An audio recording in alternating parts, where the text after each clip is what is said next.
Lancer son colis par-dessus les murs de la prison, cette méthode toute simple reste encore la plus utilisée. Sur Internet, l'on trouve des vidéos de ces fameux envois. On y voit des complices ravitailler en toutes sortes d'objets les prisonniers. Et la prison de Chartres n'échappe pas à ce fléau. Retour dans le centre-ville de Chartres. La maison d'arrêt, un lieu que les hommes du commissariat connaissent bien. Avec une capacité d'accueil de plus de 100 détenus, la prison de la ville est en effervescence permanente. Régulièrement, les policiers doivent y intervenir, le plus souvent pour vérifier des colis suspects. Retour au commissariat. Aujourd'hui, c'est une basket qui a servi de cachette. C'est parti. On est appelé donc par la maison d'arrêt, hein, un individu qui se présente avec un sac pour remettre des effets à son frère qui est incarcéré. La maison d'arrêt, comme ils ont l'habitude de procéder, prennent le sac, la pièce d'identité de l'individu. Et au moment où ça passe au rayon X, ils s'aperçoivent en fait tout simplement qu'il y a une masse anormale au niveau d'une chaussure. Donc tu vois, je te présente la chaussure. Hein. C'est une chaussure banale, une basket, hein, un petit système ingénieux où ils s'amusent à retirer la semelle. Voilà, ils creusent une petite cavité et dans cette petite cavité, il s'avère qu'il y a un morceau de stup, déjà un beau petit morceau. Et ça, donc, c'est prévu pour être mis à un individu là-bas à la maison d'arrêt qui s'arrangera sûrement ou pour sa consommation personnelle ou alors pour revendre à d'autres détenus. C'est une manière, en fait, c'est une manière de faire passer du stup en prison, quoi. Je pense que c'est une manière peut-être un peu plus adéquate de faire passer de la matière stupéfiante que d'envoyer ça par-dessus les murs. Je pense que si c'est vrai qu'il n'y avait pas la vigilance des matons, ça pourrait très bien fonctionner. Lancer son colis par-dessus les murs de la prison, cette méthode toute simple reste encore la plus utilisée. Sur Internet, l'on trouve des vidéos de ces fameux envois. On y voit des complices ravitailler en toutes sortes d'objets les prisonniers. Et la prison de Chartres n'échappe pas à ce fléau. Donc là, on est rue sur le côté de la maison d'arrêt. En fait, c'est côté promenade. Il y a deux côtés de promenade, dont celui-là. Et en fait, c'est là que tous les week-ends, pas mal d'individus jettent des colis par-dessus le mur d'enceinte. Histoire d'approvisionner les détenus, quoi. Comment ils font un peu concrètement? Et généralement ils arrivent en voiture ou des fois ils posent la voiture un peu plus loin, ils arrivent à pied. Généralement il y a un individu qui se met là à l'entrée de la rue et qui surveille un peu. Un qui se met un peu plus loin et il y en a un qui a le colis dans la main qui vient, qui balance par-dessus le mur d'enceinte. Voire des fois il monte sur les toits des voitures en stationnement et il balance par-dessus, quoi. Depuis cette rue, c'est tous les week-ends que des colis sont lancés derrière ce mur. La police a décidé d'agir. Ce matin, les hommes du commissariat sont en plein briefing. Ils montent une opération pour débusquer les fameux lanceurs. L'objectif, c'est d'interpeller des individus balançant des colis. Là, ce qu'il faudrait faire, ce que vous arrivez à faire, c'est créer un piège pour que dès qu'ils sont rentrés dans le piège, une tenaille. Ce qu'on a, c'est que si le mec est tout seul ou à deux, pas de souci, on fige la situation. Voilà. Voilà, s'ils sont plusieurs, s'ils sont quatre et qu'on est que deux. Moi, ce que je veux, c'est que vous figez la situation. Vous faites ce que vous voulez, vous figez la situation, vous faites descendre personne, vous bloquez les 4 portières, et que moi j'arrive en courant, d'après moi je vais venir en courant, et que Seb ait le temps d'arriver, quoi. Ouais. Qu'on ait de la sécurité, quoi. Car cette opération peut être risquée. Ils sont donc une douzaine à être mobilisés. Sébastien et Stéphane partent ensemble en mission. Ouais, sortie UCL, hein, donc effectif 3 fonctionnaires.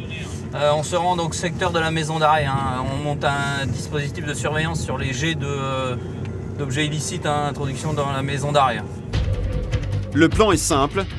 Pendant qu'un policier va faire le guet devant la prison, Sébastien et son coéquipier se mettent en planque dans une ruelle adjacente. Tu enlèves tous tes écussons. Donc là, maintenant, le but, c'est d'être le plus discret possible. Ouais, on essaye de se fondre un peu dans la masse et on attend que ça se passe, on attend que le collègue nous donne les instructions, quoi. En espérant que ça se passe bien, en espérant que ça morde aujourd'hui, quoi. On verra bien. On croise les doigts. Et maintenant, l'attente. Une attente qui peut être longue. La promenade des prisonniers dure 2 heures, entre 15h et 17h. C'est dans ce laps de temps que les complices lancent leur colis. Qu'est-ce qui balance les gens là qui viennent à la maison d'arrêt? Ça dépend, des téléphones, du stup, des cigarettes, du déodorant, beaucoup de choses comme ça. En fait, à la maison d'arrêt, ils peuvent se fournir, pas des téléphones ni du stup bien sûr, mais ils peuvent se fournir des déos, des cigarettes. Le seul problème, c'est qu'il faut qu'ils payent et ils n'ont pas forcément envie de payer. Donc il y a toujours des copains eux qui viennent les jours de promenade balancer par-dessus le mur. Oh, tu sais, ils balancent pas de gros sacs. Hein. C'est que des petits colis conditionnés souvent dans des paires de chaussettes. Ça amortit la chute, ça rentre dans une poche et voilà, c'est pas très gros quoi. Ça permet de, quand ils reçoivent le colis de l'autre côté, ça permet de dissimuler très rapidement quoi. Cela fait 1h30 que le duo patiente. Et pour l'instant, rien ne bouge. Quelle heure la fin de promenade? Il ne reste que 15 minutes avant que les prisonniers ne rejoignent leur cellule. Sébastien reste aux aguets. Tu vois, même si c'est pas la première fois, il y a toujours une petite montée d'adrénaline. Tu sais, t'es impatient, tu te dis ah putain, tu te dis il faut que ça paye là. Et de l'adrénaline, Sébastien va vite en avoir. Alors qu'il n'y croyait plus, sa radio vient d'émettre un signal. Quoi?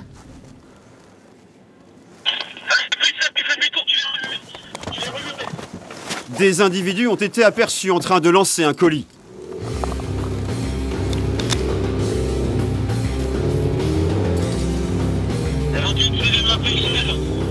À toute vitesse, les deux hommes rejoignent leurs collègues.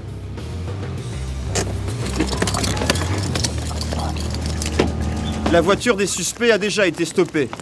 Il faut maintenant maîtriser ses passagers.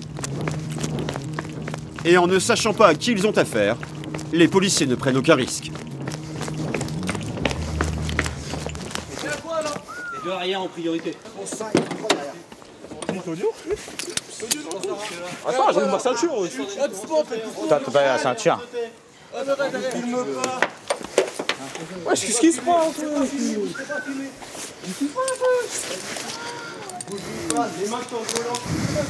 J'ai fait quoi? Voilà. Si-toi là, on va te le dire après. Si-toi là. Attends, je me mets bien.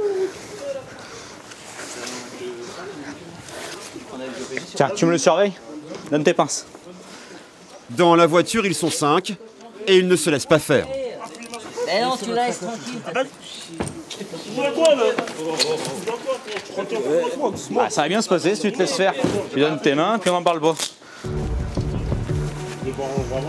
Tous clament leur innocence et affirment ne pas comprendre le motif de leur arrestation. Mais les policiers ne sont pas dupes. Ils sont sûrs de les avoir vus jeter un colis par-dessus le mur de la prison. Ça y est, se tromper de personne.